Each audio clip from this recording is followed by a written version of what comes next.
Фестиваль ярких талантов – это место, в котором собираются дети и взрослые, чтобы познакомиться с творчеством в преддверии нового учебного года. Гора новостей в парке культуры и отдыха «Демский». Фестиваль ярких талантов – это мероприятие, на котором посетители могут ознакомиться с информацией о кружках и секциях. Организаторы фестиваля приготовили интерактивные площадки для внеурочной деятельности. Например, школа 132 организовала свой уголок творчества, где волонтеры учат делать различные поделки. У этих ребят есть отличительный знак – красная кепка. А подробнее о своей работе нам расскажет Света. Почему ты вступила в ряды волонтеров? Потому что мне нравится.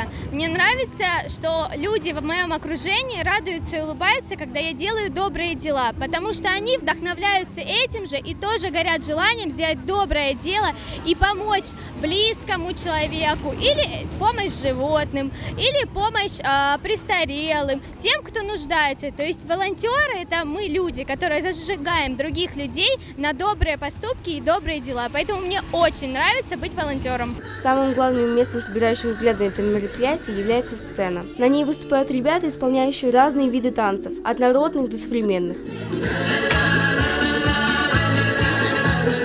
На фестивале раздают листовки от разных творческих объединений. Например, в Деме есть дворец творчества «Орион». Еще предлагалось посетить клуб «Данка», «Тайфун», Центр единоборств и много других. Фестиваль проводится для того, чтобы ребята не только сидели на уроках, но и обучались искусству и спорту.